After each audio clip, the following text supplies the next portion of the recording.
Ino yewden seeɗa.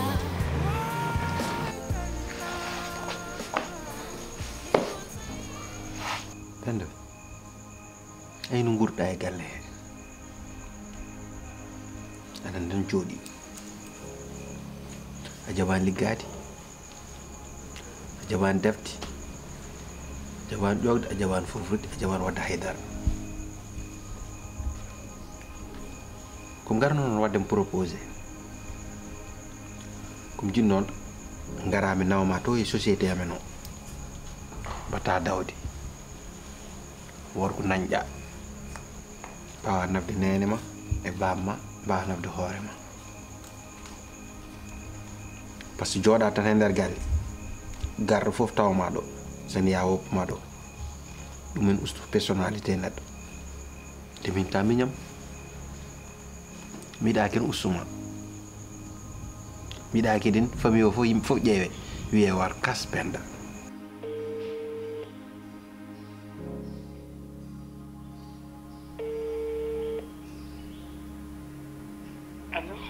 Allo Racky?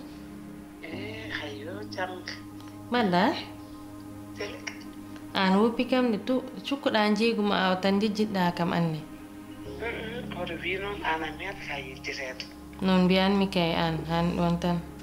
Wallahi noddam tan ko noon ceemeede hakkillam nane ma.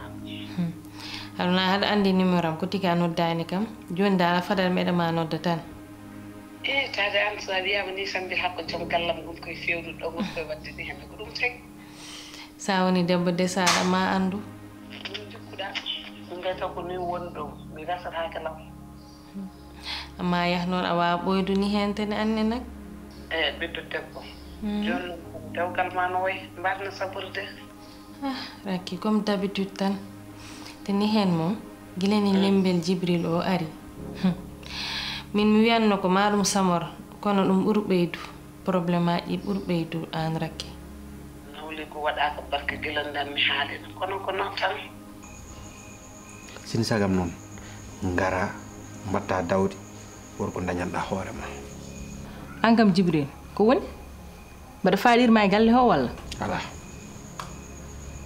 a ɓittanimi de. Ko woni probléme ma wat? Ka miñam tan jiɗimo haldude ma goonga. Jibril ay oɗo galle ko galle babam wona galle ma tawa accu ha daña galle sa nawi toon rewɓe ma mbawa wadde décidé ko mbaɗami e komi watta ani kala mami ko ɗo jurtomi somi fini rewɓe ma ne defa ne gaddanami mbaɗa ñaama an mbaɗa ko hande jiiɗa rewɓe ma hade rewɓe ma ɓe gadde ko min wonnoɗo e galle he tawi ko barke mi dañi ɗum ko min fittannoɗo mbaɗa lawƴe mbaɗa ƴooga mbaɗa defa aɗa ñaama hande noon so debbo ma ari ne foti kam foftinde ɗum jimmi ganda neɗɗo mbi siki sen ñaago ɓesgu ko mbiɗa galle bamma neɗɗo sen ñaago ɓesgu ñaagoto ɓinguel nafo jangge e jaam so ronki. A wallitorto muñal tan te min mboɗa andi aɗa tiiɗi ɓernde ma kadi ne yaaji mboɗa andi ko mbawɗa ko min mi wawa ɗum ko ɗum tagi mbiyanmami tan ko ya muñ jagga e dewgal maɗa sabu ɗum ɗo fof ko an taade ko an waɗi noon ha yettimo ɗo annene koko hortom ne waw jogade ɓernde ma yañde mbawa wallude hoorema eyyi kala koɓe mbawi wiide mo muñ oto darɓe ni oto waɗɓe ni eɓene e galle he gasi ko ɗum ɗon tan mbawa wiidema hen. Racky mami muñde isi an mi layanma guilani ari haalu cewɗi ɓuri ɓeydo ɓe rokkani kam diga jali ka gauche jali ka droite ni hen min woni jasɗo min woni bonɗo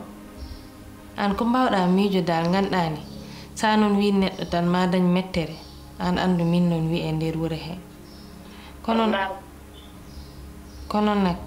mami muñ an haɗa andi nenam ko mbawɗa wiyanma ko jali ka muñ ƴeewa min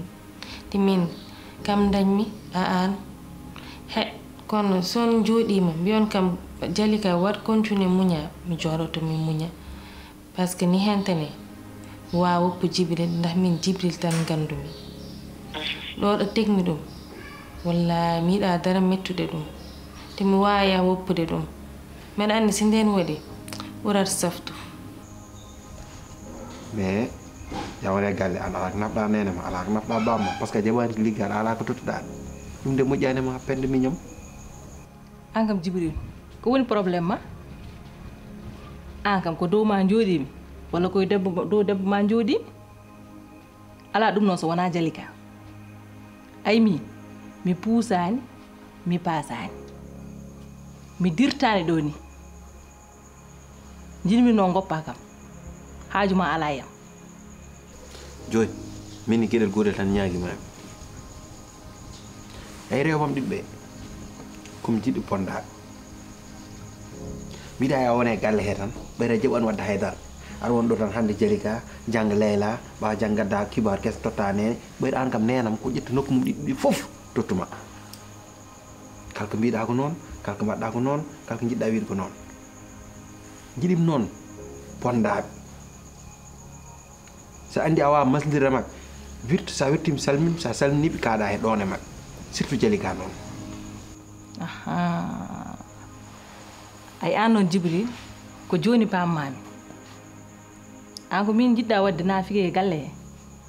min mi wona naafigué rewɓe ma walla boom debbo ma tade an kam ka nofru wotul kala ko kalanɗa ko ɗum jaggata min no mi haalanma ko gonmi ɗo e galle he gonagalam ɗo e galle he ɗum haajuma ala hen an ko ponmi wadde e komi fotani wadde ay min noon mi haalanma komi lamɗo ko rewɓe ma tan poti addude mbeɗa ñaama mais wona min liggonto rewɓe ma walla ana yiyanimi min ko gorko lamɗo dañami gati komi lamɗo mbaɗa defane mbeɗa ñaama mais wona yaade mbaɗa waɗa hande suppojulo ɗo hannimam noon a salim mais à partir de aujourd'hui kala nanim tan a woti ɗo e Jalika walla on mbatti ɗum ɗo walla on kaldi ɗum ɗo eti ha du woni hen penda mom fi ham yaɓe dow ma haalnima ɗon kadi an haali bolle puyɗe an mbatama hande wiide rewɓam aɗa jogui responsabilité rewɓe ɗiɗo aɗa woni ballaɗo tubaji Michael Jackson oɗo saftin hoore ma ɗon mum t'inquiète surtout pas hande mom saɗa murni ɓe mbiyanma ko muñ simma noon mbiya noon a jala tan haɓe wi an debbo desaɗo haɗa wondi omo jiɗɗa haɗum wi muñ mais kono hande mbeɗa andi signification mo o hande mom mbeɗa andi mawɓe siɓilayenno heɓe gandi ɗo ɓe tigi haala ka no feewi wallahi taada faami ɗum tan moƴƴi par ce que gueɗel nde min koye ma tan janngoɓe ɗum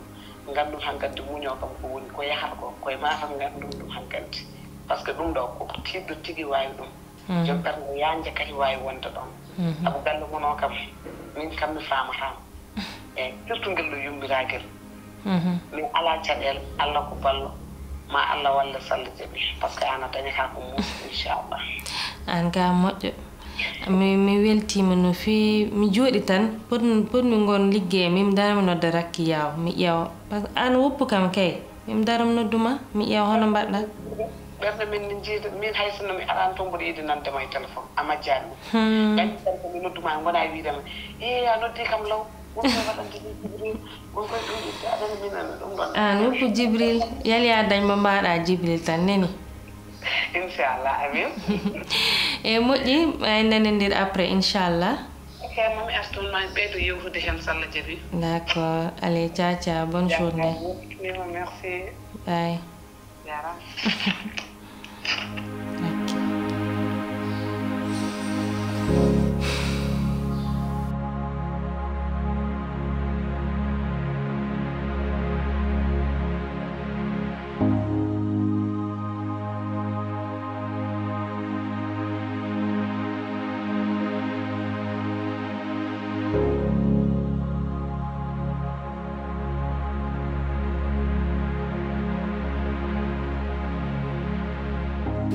Rawde junno mi noon haalandema ko haala Leyla ko ɓiɗɗo galle resi ɗum an o ardi galle o ko an addi ɗum kala kadi yomnaɓe tinno yomnuɓe jaam yomnuɓe potal kadi ni ɓadimɓe koye ma ay debbo ko jaam galle gorko ko joom galle minen min jahat min gardoya ko an woni ɗo e maɓɓe hay gooto e maɓɓe oto ɓurno goɗɗo on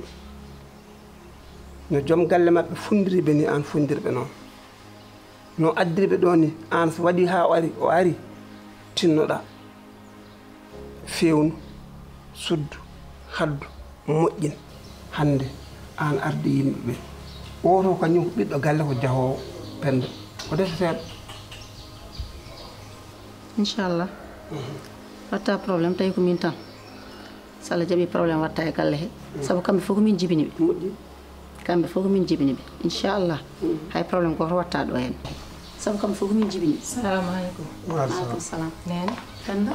Pini. sawa garta a waɗi kadi hande fonction ma o métier ma ɗanade a yesma gon ɓawlude Baba jinnomi noon ko kartoɗa Jibril min Jibril holko ɓittumimo ɗo e galle he walla holko kenmimo ɗo walla holko kanmimo ɗo ha Jibril so ummima tan fayata koye yennudemi a nafata a naflata ko ñamdu tan e yaade tarorde Jibril no foti mi wiide noon min so mbeɗa foti liggade walla mi fotani liggade ɗum haaju Jibril yo bone hen haaju makko ala hen an o ko balluɗom mbiɗoma ar liggoyo dañana hoorema nafta hoorema on koko añma on añanimo de koko walluma te oto yejjir ko mawni kala ko waɗema ne yawta nani mi hannima Baba an way kono ka nanani ko mbimami ko mi nani de ala nanani Baba Jibril tagi ɗum wiide noon ko rewɓe mum ɓe holno finirta subaka goto tan wiyami aɗa liggoyɗen entreprise am ko hande weɗi wiidemi yomi liggoy ayi so haala ñawi yo nanɗe cellu Baba darmi haalanma seeɗa Jibril ko mawni so yi o aɗa waɗa ko fewani o fiyata ha maya ko min hokkimo ngol lawol ɗen ko ɗum de calimi holko Jibril ɓuurimo e galle he hol fof ko Jibril ɓuurimo ɗo o liggaki ko ɗo jooɗoto ko haali ko gonga Jibril sene jogui ko régli walla so jogui ko toppiti yo toppiti rewɓe mum o foti ko haaldema haala naftowom Baba min ko ɗum adduno ham ɗo haalandema ya harto Jibril ko heddi ko noon so naate gurdamam kala ko yi hen yo andu ko min Jibril noon aɗon ɗon wona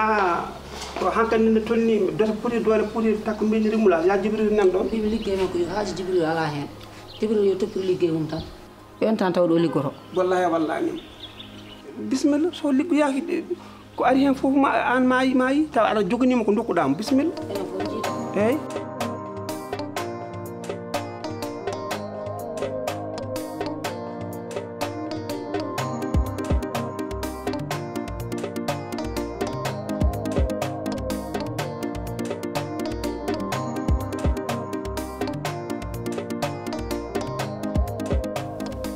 jiɗimi haalande idi fof jiɗimi wiidem dal mi weltima ma tawi tan haaldima ko mi weltima ma no feewi wona fof mbawima haalde sah mais tin kam mi weltima mais won gueɗel gotel jiɗimi fammindem ɗum Jalika o jiiɗa ko debbo moƴƴo ko debbo pewɗo ko debbo nehiɗo ko debbo juulɗo jiɗimi noon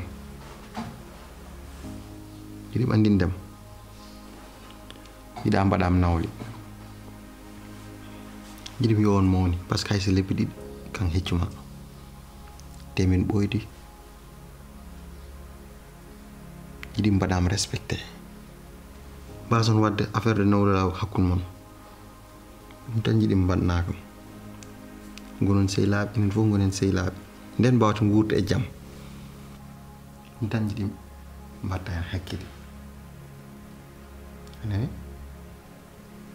d' accord cuɓaɗam ko jiɗɗa fof yo won jaam tawi ko ɗum tan yo ɓerde ma ɓuuɓ kala jaaɗa yo ɓerde ma dala ala probléme goto d' accord gueɗel keddinguel jiɗimi hanti noon fawde gueɗe ɗe e lawol par ce que rewɓe ɗiɗi joguimi te sa joguimi rewɓe ɗiɗi kala hen mbaɗanta o kapot ɗum waɗan goɗɗo manam kapot fondude jonnon ko mi jiɗɗo mi yaha mi Jalika mi tot ɗum balɗe mum ɗiɗi cubaɗam ɗum ɗon yawide an déjà eɗen puɗɗo o wowodirde hara kam haalan ka ɗo haala déjà an e Jalika ça fait des années oɗoni gondi ko tagi on mba a wawa hokkudemi 1 mois gona ɗo te l'islam hay wi ko sa jogimi daba ma kesa waɗ e mun 1 mois pour mba ɓura wawa wowodirde e makko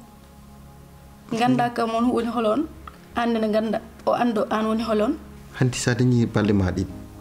kanko dañ balɗe makko ɗiɗi ɗum woni lawol ɗum foti wonde mi an hay man jiɗɗa wonɗo tan boppam foti yiji kanne hen o jeeya je suis pas d'accord mi yaadani e ma e on ɗon banggue kam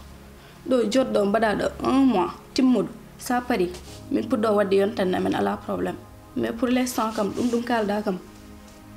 wawa wonde neno il faut mi waɗ ɗum ha accami mi waɗ mbimam ko daña balɗe ma ɗiɗi kanko dañ balɗe makko ɗiɗi haal ka gas a faami mi ɗum ɗo ñaagui ma wiyam jamais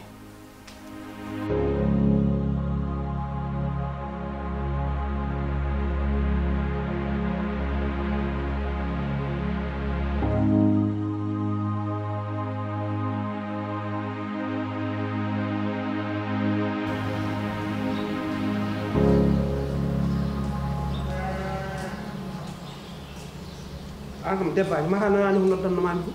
ha noddi mbiɗa jooɗo jooɗo eh to jotton min so jooɗi min mboɗo jooɗo e ɗi foti yaade Jalika ko resa e oɗo galle ko bus sappo sondelo meeɗa sodde ɗum ɗo o yiye wonde oɗo hurto ɗo tan omo rondo ɗi ɗum ɗo jooma adda omo sooda yimɓe walla omo nañña ɗumen mi jooɗaki holko jawanɗa oto yew ɗum ɗo ko teddungal o tawi ɗum ɗo kono nayi ko kewi ko fof gañani hoɗe min heewe guitam de saabu ko teddungal dasatake rondata so neɗɗo teddinima teddinani ɗum teddini jamanu wattuma sukuña oɗo ko waɗɗi o koko hunde mawde am taw an ala ko mawnta e ma min wonko mawnta e am jooɗo min kala ko heɓanimi min heɓatama argay ɗum ne holni cikkuɗa ar jooɗo argay aɗa joƴinam de kono ɓerdam ne ñawi de ɓerde ma ñawi ko he allahumma salli ala sayyidina muhammadou sallim koni oto wat koni debbo oto wat famɗinat kulole hoore muɗum par ce que neɗɗo to jiiɗa ɗo gurdam e mayde ko Allah jogui ɗum ɗum an ala ko mumta ma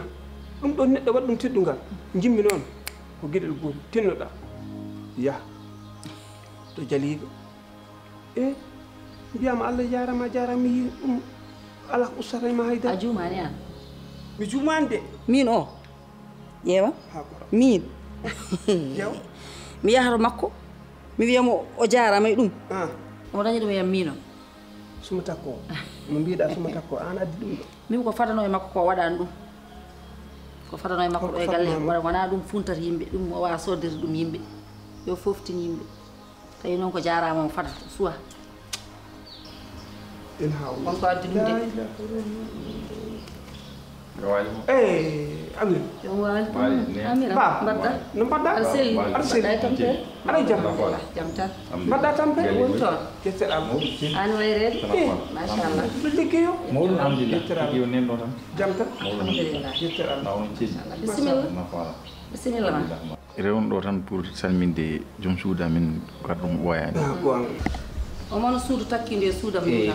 ɓen yawtu nden a wi ko moƴƴi kay hen fiilagal maɗɗo ko gonga wallahi fiilagal gonga ko ndidi an jimmi haalandemo seeɗa wayno ɗum ɗo ka jowɗo ɗum a hottanam ɗum ko ɓuri ɗum de nan ɗo e galle he jaafuɗaade gila garɗa ɗo mi heɓani arde ɗo vraiment taw entreprise to liggeyaji en keewi toon c'est pour cela kadi mi heɓani arde wonno kadi Djibril ko minen tan ɗiɗo goni toon omo jaggi kadi encore kadi miɗo jaggi a wawata wiide kadi eɗe yaaha to garta on muusi ɗum addan kam wiide mi rewga arde yiidema guila garɗa mi heɓani yettade ɗo vraiment kadi garam tan widam kadi ko félicitations pour affaire dewgal ma pour ma Jibril Jibril ko neddam anda so haalnima haalam min ko Amir wiitemi min nan inde ma voilà si Jibril ko neddam min baddi ala fof baddani gil wona hande tuggam ma tan ko gil minen pamdi ha mi mawni minen gondi ha min diggito entreprise goto andu ko yettere Allah n'est-ce pas machallah dewgal en muusi jimmu ko muña ala fof ka yita hen ala fof ka nanta hen tout ko muñal tan kala ko gorko ma wima ya waɗan ɗum waɗ kala ko isirama mbi ya waɗanɓe ko ɗon barkete ɓeydoto il faut ko kalfodira noon so goto wi halfa en goɗɗo mi yiyani ɗum an kalfam kanko halfuma ko ni mbawton yaarude kono son goto tan wi tan ene waɗa recul halfata goɗɗo o doyli je ne pense pas soko ngal goɗɗoye mais il faut que noon ko muñodiron jaggodiron pamodiron ɓoydon ko ni noon woni aduna ene metti ko a dewgal kam yimɓe fof ne gandi dewgal ne wayi ene wela ene metta mais kam jimi widem tan bon courage voilà mbimi aɗa andi holko jinmi ko ɗacca kam min hakkunde ɓeeɗo henne jaha hen ko woni haaju ma ko waɗate ko an a yiyata ɗum a faami sa wiyama ni tan mbiya ko moƴƴo iwi jeeri fatimbal ay ko waɗate ko haydara ala ko ganduɗa hen te an jaha ko woni haaju ma ko joni an joni somi yalti hakkude moon nden peccaɓe no wutano makka ni nani feccere fof yaara banggue ko ɗum gañmi hen mbeɗen darma mbeɗen daraɓe moni fof oto yakoto mi ƴettani hakkille mom banmi mum moƴƴi tawi ko ɗum woni teddugal rowno jaada hen ya ɗi suma takkaji eyyi ɗi hebbinani guite an nde garata ko ɗum tan mbiyanoɗa nde kurtiɗa ɗo nde hay suma takko gota dande kono tindam ne weeli eyyi foof de ari ɗo eyyi tindama ne weeli mo tindamo weeli ko yaddata mum wona tindama weeli addani haydara wonata oɗo o min tan anda fof oɗo debbo ko famɗinede oɗo ɓiɗɗo soko debbo en tout cas a jarama no feewi min nanatno ɗo indema tan mbiɗa andi eɗen doori yiidude te vraiment ɗum hen wawno wastawde a hollirino ka sehil Jibril par ce que sehilaji ni tan waɗata ko mbaɗɗa ko han yooɗi te mi weltima hen no feewi mi weltima aussi e gandodiral ngal mi nani conseil ɗi tottuɗa kam so Allah jaaɓi mam tinna hen no moƴƴi mam uppa hen haqqille no moƴƴi aussi goto fof no andi dewgal weeɓani kono en mbaɗat ko mbawɗen tan ha Allah tawta en hen joni miɗa yiya entreprise to mi rutto toon par ce que liggueyaji ne keewi toon sa yi tan mbino mbi il faut que mi heñña hen journée o pour mi arde tan wadde félicité ɗum ɗon mi rutto to entreprise to a jottaka ha gottoɗa he non accu tan mi yaha toon mami ƴeewi ñallan ɗon so Allah jaaɓi d'accord inchallah mbaɗen noon merci beaucoup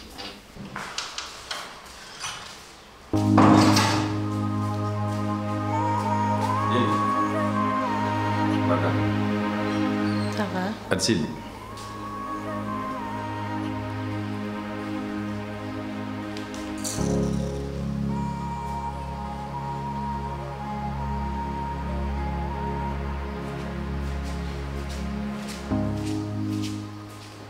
ba ana ñalla bismillah jo kada Allah addima jibiru ala mbeɗa andi hakkude mon no wayi yotinno rewɓe makko yo funduɓe oɗo debbo makko jeewo hon mum ala ɗo e galle he so nani hay hello yum makko hay goto wondata oɗo jalika yo jagge mum juuɗe sappo ko moƴƴo bamum ko tedduɗo yummum ko tedduɗo nani won hen ni min ñalloɗo o komi haalananima sa yi haalamo ɗum de yo tinno e rewɓe makko de surtout ma noon jeewo ha new ɗum baba mami jewtide makko so Allah jaaɓi inchallah donc kay Jibril kay to jaggiɓe ɗo vraiment kanko haala makko tan haalata eyi machallah nani ko Allah ko jarama tinno liggey ma tinno liggey ma moƴƴi baboya yo Allah wallu ɗo sugu tedduɗo woni ɗo en mo ceerno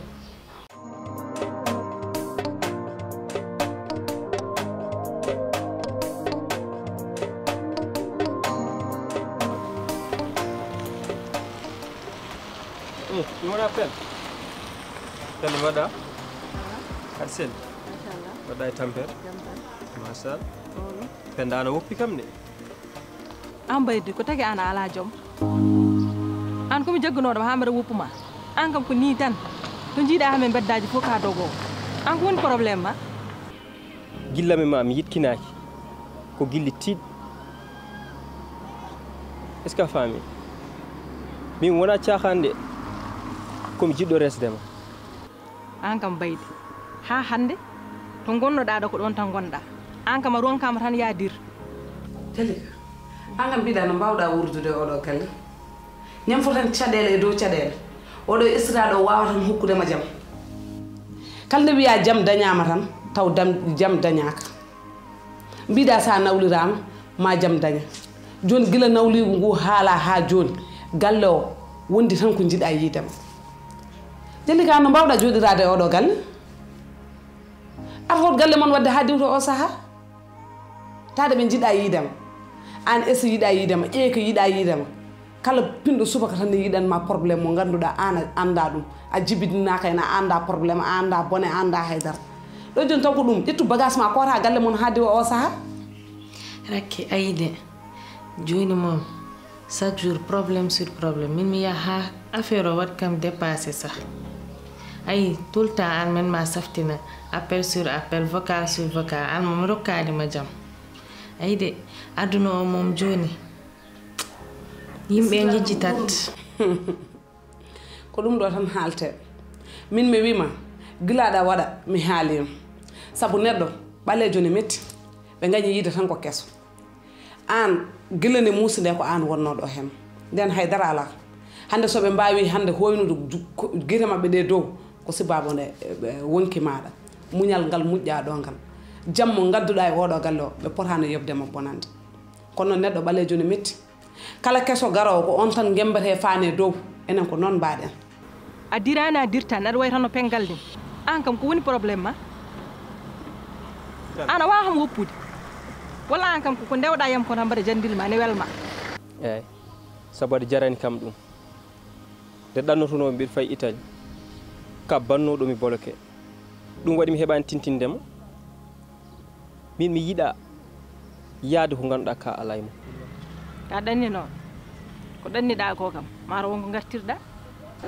machallah alhamdulillah sabu mi arti yiwde ko dañi ko gartumi ko rewɓe hewɓe ne ndewi caggal am ene jiiɗi yomi res ɗumen ene jiiɗi mi gilli tiiɗɗi ko gaddumi ho ko an jimmi ndenden ɗum ay noon jiɗi no ese o yiɗiri kesel ni gorko ma ko noon wayata so ɓooyi hay kanko e hoore makko o wattata hay makka hakkille o wattata koye nawle garowo o hakkille adunomi haalama ko noon yartede ko muñal wawi fof o duna Allah jooɓa rokkirta ɓesngu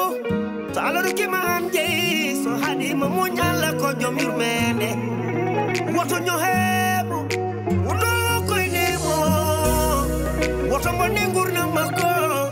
Allah joomam ko joom yurmede oɗo kelmine aduna ma aduna ko muñal wawi fof o duna Allah jooɓa rokkirta ɓesngu so Allah rokkima an jeeyi so haɗima muñalla ko joom yurmede min koye mi ronki famodirde e siraɓe min koye mi ronki yewtide jekiraɓe sabu mo ɓesna